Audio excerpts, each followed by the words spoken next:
All right, it is the top of the hour, right at noon Central, 1 o'clock East Coast, and all kinds of times before that. So, good afternoon, financial professionals, and welcome to the Brew. I'm Phil Haug, Senior Vice President of Sales at E4 Insurance Services, where we are building relationships every week. Thank you for tuning in today. For those of you new to the Brew for the first time, welcome. And we like to start today's Brewcast with celebrating today's national days.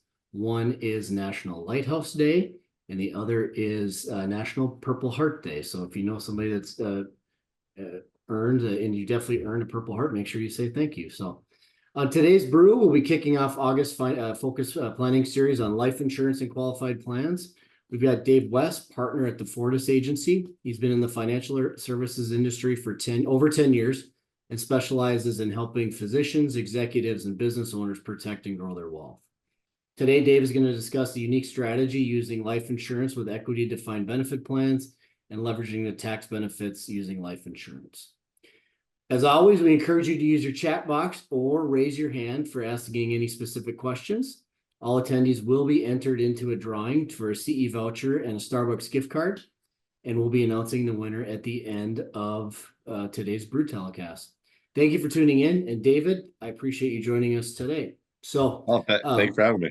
No problem. I know this is kind of something that you enjoy doing. So, what we wanted to do today is kind of get into hit some high level stuff around these concepts, these planning concepts, but then also get into a little bit of the meat. But you've got 10 plus years experience in this area and you've had a lot of success. I'd like to open up with a question for you you've got experience in this qualified plan market. Where are you seeing these opportunities the most? Right. So funny enough, I was kind of going through the plans that have been implemented this year, the last year, and there was really no specific type of professionalism. The last four was a dentist office. I have a builder with a management company and a real estate company as well, a logistics company, and two realtors from Aspen that are absolutely crushing it. So profitable business owners looking to defer tax today. Doesn't mean they're not going to pay the tax later, but there's strategies that we'll go into that are able to complement that using overfunded insurance strategies, insurance and plans, ways to use Section 400 of the tax code to your advantage by legally discriminating against the employees what you have to give to get by pass and go and putting away big dollars for yourself today. So easiest, yeah, go ahead. I heard profitable business owners. Yep. No industry specifics. It could be medicine, could be manufacturing. It's basically people are making some money, right? Yeah, you got to be making some coin, and you got to be able to consider leaving some of it off the table for yourself for a later time. So right now, the lump sum defined benefit formula, you can fund for up to $3.6 million later on. It's driven by age and compensation. So right now, if you made 350,000 or 350 million, I can still only solve for the same lump fund defined benefit. So it doesn't matter. But those are the numbers you're looking for somebody. And then on top of that, what they're willing to part with from a savings perspective, that would come off the top line of their business. C Corp, great. Single member LLC is fine, even filing as an S. That number is going to come off the top line. You're going to get it on your 1040 as whatever your effective tax rate is for the savings that you put into your qualified plan. The numbers are getting outrageous these days. The separation between what the owner can put away and what he has to give amongst the employee demographic to carry them along for the ride to pass testing is getting significant. You're talking about $500,000-$600,000 per person in the ages of 55 to 60 years old. A 40-year-old could put away like almost 250,000 right now, which was never like it 10 years ago. One note I'll set out: since the Secure Act, I'm still doing plans for people for 2023 that are on extension. If there's all producers on here, this is an opportunity that is no longer have to be inked and penned by 12/31 of the tax year that you file in. Okay. So there might be some people that might be able to get back 2 of their quarterly estimates. How nice would that be? Right? So anybody making money, anybody that's profitable, that can part with an additional big deduction is who you're looking for, and we'll be able to run a feasibility for that. Feasibility to us means, what do you have in place? and what's possible driven by Section 400 of the IRS code. So that was gonna be one of my questions is how long does the person have to do this for? So obviously you said that if you're filing an extension, you can work with people that haven't done their 2023. But how long, as a client, how long do I have to do this for? We start everything on a 10-year runway, figure like a 100-yard dash. Let's say your number's $300,000 a year that you want to put away. We'll run that on a 10-year chassis. If it never gained rate of return, roughly that's about what you'll have is 10 years. Right now there's something called a segment rate, which is the assumed rate of return by the actuary of where it will accumulate to. That's too jargony. I'll just stop it there. Business owners don't like commitments to budget line items. They might think that they had the best years of their life in COVID and they got all this PPP and they crushed it during COVID. And then after they didn't know what was going to happen.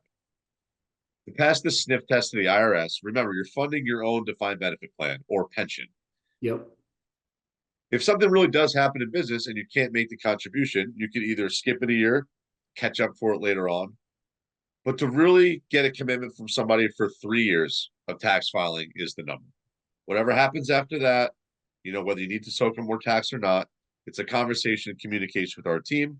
Are we on track for the same number? Is it the worst year of my life and I can only do 100 instead of 300,000? Or is it the best year of my life and I'd love to put away 450? Every time you overfund or get a more rate of return, your timeline will squeeze down. So maybe if you keep having the best year of your life and you want to pump this thing as hard as you can, it might be a 6-year plan because we're getting to that future value number faster. Other side, it might take 14 years to get there if you started at 300 and we're only able to put away $200,000 a year for multiple years. Underfunding it gives you a catch-up option. Maybe year 7 in that option, you want to do 800,000, you might be able to. And that's just actuarial and our communication year to year. With 3 years, that's the real timeline that you want to have a commitment to from someone. And the number that you're referring to is that 3.6 million that they've got. So that if they have good years and overfunding, that can be faster than 10, but you're projecting it out. Yep. You can fast track it. We could chase a greater rate of return. From an investment standpoint, you want to manage a defined benefit plan between 5 and 7%. Okay. So the real rate of return is whatever your effective tax rate is for every dollar that you can put in the plan. So if I can put $1 into a plan and I'm a New York guy and I place, I have Fed, state, city tax, and this guy's making $1.5 million, he might be close to 50% tax bracket, which means his real rate of return, his total effective tax savings and rate of return is for every dollar he puts away, maybe 50 cents. And then maybe we'll do 5% in the plan. All right. So, silly question. Nothing silly. There's just silly people. Why isn't everybody doing this? So there is a turnkey solution that's out there. People heard of cash balance. Cash balance has a very different formula than when you get an actuary to sit down and pull apart each member of the employee census and cross-test each person against each other, use multi-location carve-out scenarios, and really drive home what the max contribution could be for the owners and keys and loved ones. And discriminate is usually a bad word. This is legally discriminate for how much you have to give your employees. So my actuary got him locked to a chair, and he works for us on all of these plans, and he's the best in the business. A census drag and copy paste is cash balance formula. You're going to have employees end up on the defined benefit side of the plan. You're going to have an efficiency from probably 68 to 79%. Most of our plans that we do are 85 to 100% plans. From the efficiency, that means what the owners put away and keep for themselves versus what they spread against the employee demographic. The variables are how old your employee demographic, how many employees are there, how many are highly compensated, how many work at one location. There's many variables, but we drive home for efficiency of how many dollars we put away for owners versus the employees. And using insurance in the plan gives you about a 30% buffer. And our actuary knows how to take care of that inside of a plan, which most TPA firms won't do. They're more volume submitter firms. They get a census, they charge you a fee, spits out something in Excel, and that's what the advisor is supposed to go take care of. We have communication with our actuary 4 times a year, with the client 4 times a year? Are we on pace? Do we let anybody go? We put the employees on a 5-year vesting schedule. We get very creative, and we make sure that the risk is assumed by the actuary as the administrator of the plan. So I'm interested. I've identified it. Can I use my old 401k or IRA money in a new plan?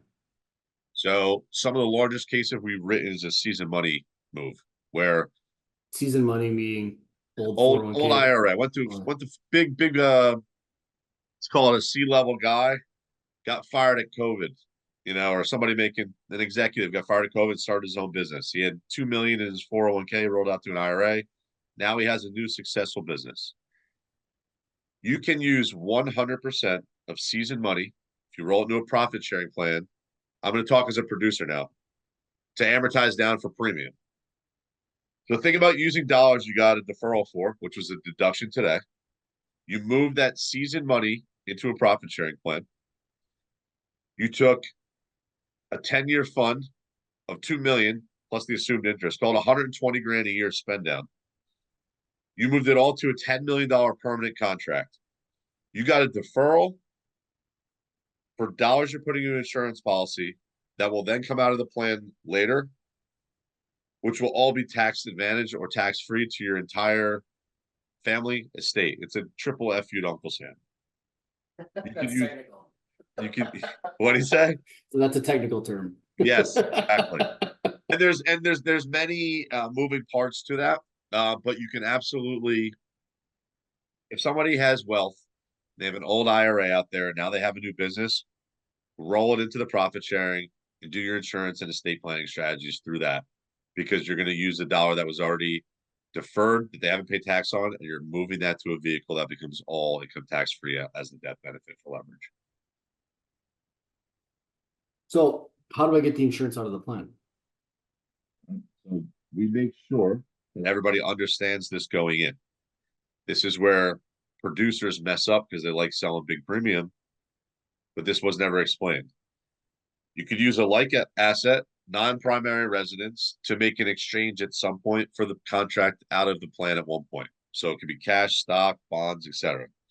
The real way to do it from a wealthy person's perspective is start outside of it an irrevocable life insurance trust with a gifting strategy to that. As you're funding your defined benefit plan, let's say the contribution is $400,000, $150,000 of it is premium. You might have a $5 million insurance coverage contract inside your defined benefit plan. You're going to have your equity piece that's going to be earning. You're going to get the cash values of the insurance accrued just like everything else.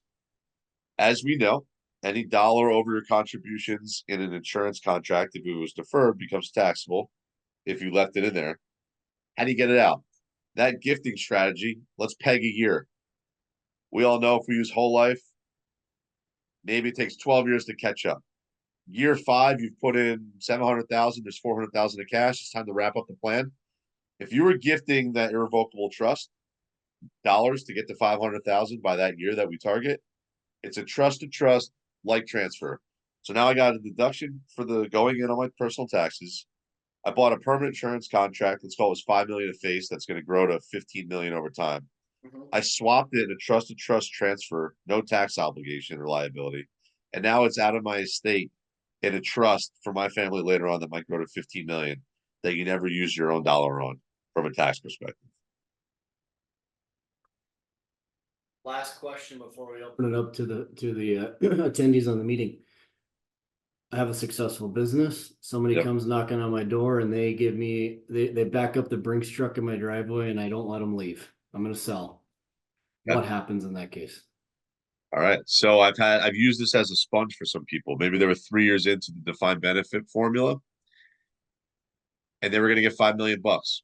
Rather than taking that entire windfall in 1 year on the chin, maybe we create some type of contract. Most people will have to stay on for a year or 2 or 3, maybe. Some don't.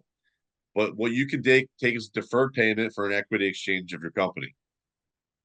To pay less in tax that year, to take all 5 million and pay capital gains or ordinary income, depending on how it was sold. What if I was to say, I'll take 3 million now, but I want 2 million over the next 3 years in my defined benefit plan for me. And each year you do that, I'll sell you 50 or I'll sell you 60% first, and then I'll sell you 20, 20, and then we're done. Just call it like that. It becomes a sponge for an exit to stay on the plan, take your buyout deferred, and get your defined benefit plan fully funded for yourself. So you don't have to pay all the capital gains or income tax on the one huge liquidity event of your life. In that scenario, keeping it in place and using it for dollars to buy you out for the rest of your business can become a helpful strategy. And that's just ink to paper with attorneys. Nice. Very nice. I'll just add that because let's say the good old times end. I funded it. We're done. What happens? Well, you stop paying the administration fee. You could use your advisor to now manage your money at alpha returns instead of trying to get 5 to 7 because the defined benefit plan wraps up, goes into an individual IRA, can be managed for whatever you want. Most people keep the profit sharing 401k in place, but if you can wrap up the whole business, all of it moves to individual IRAs, and it's time to find a new strategy. And maybe I'll do another segment on that one day, which is what we do after it's done. Perfect. So it's up for the next one. We got the sequel. Perfect. Like the movies, all right? I appreciate it today very much, David. While we wait for any final questions, I'd like to remind everybody that today's brew and our full library are recorded, and they're on our brew blog at our website, www.e4.insurance. Although I don't think I need to say www anymore. I think it just automatically, you go e4.insurance. So, Dave, pick a number between 1 and 30. 22. 22. That's my fiance's lucky number. Dan Flees is lucky 22. So he'll be winning the gift card and the free CE. So do we have any additional questions? I don't see anything in the chat box. I think, if I could take anything, obviously this is a highly specialized, and I don't want to say complex, but integral, a lot of moving parts. So what I've identified an opportunity. That's one more question. I have a question. I've identified an opportunity. What next? Mr. Client, you've already identified it. How about I'll back up? How can you identify it? I'm a little sarcastic. I mess around with some people. Let's say I know some guy next to me's got a nice watch on. He does all right. Let's say he's about 50. Hey, buddy, have you looked at the new tax legislation? Are you putting like $400,000 or $500,000 away in your 401k? And in a second, you'll know either if he's able to do it, because he'll say, I wish. He'd say that's not possible. And then you say, well, I'd love to talk to your tax counsel because between the different sections of code, you actually are able to do that today. And then whatever happens after that. You do have an opportunity. This will cost you nothing. We're going to do what's called a feasibility study. If you have a current retirement plan in place, we're going to pull the 5,500. We're going to get your census done in a data sheet. We're going to present to you what's possible versus what you're doing.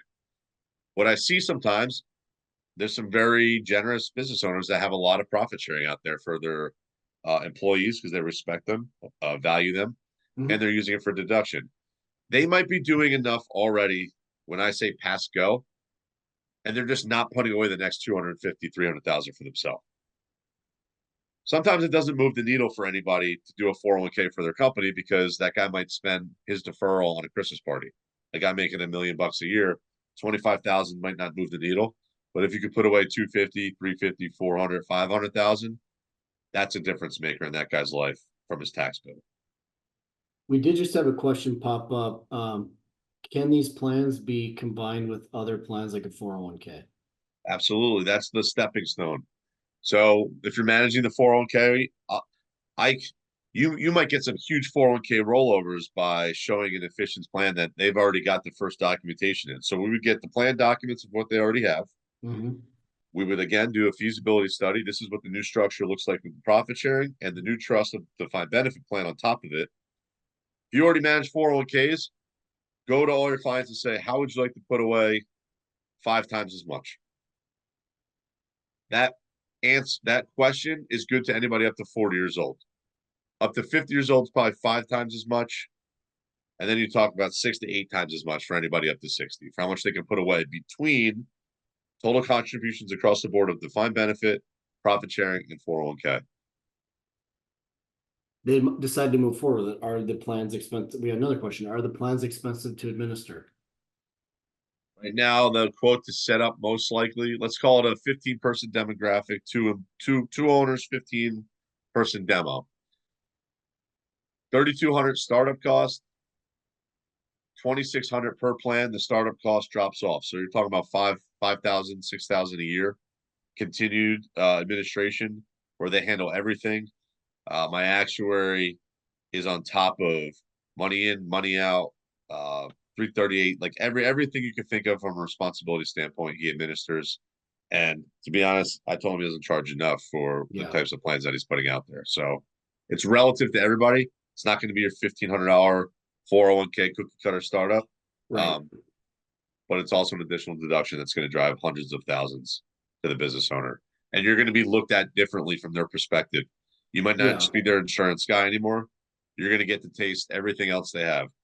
Their UBS guy, their Merrill Lynch, their Morgan Stanley, their Chase private client is not talking to them about this. When you save this guy or gal a quarterly estimate or two in real time, you're going to get way closer to be that trusted advisor and take over everything in their life. That's usually what happens. I can see why. And as a component, I mean, $5,000 when we're talking about the funding numbers you're talking about, we're talking less than 1% in some cases. I mean, it's as a component of percentage, it's very my largest planned admin fee for him is it's 98 employees and it's he's got it up to 22,000 a year, but it's 2 million in deductions for the owners. So who cares? That maths. Right. So perfect. Well, Dave, I really appreciate your time you spent with us today and all the education you gave us. Definitely you gave me some ideas. I'm sitting here thinking of people that I need to have conversations with. And I know people that have nice watches. So I'm going to be making some phone calls. So there you go. And we love E4. You guys have been great to us. So thank you for having me. I really appreciate it. And I appreciate the partnership. Well, we appreciate your time invested with us. So on next week's Brew, Security Mutual's Life Retirement Services consultant Armando Testani will be joining us to answer some burning questions about qualified life insurance and the industry solutions that we can offer. Thank you again for attending, and we'll see you next week on the Brew. Thanks, Dave. Thanks, guys.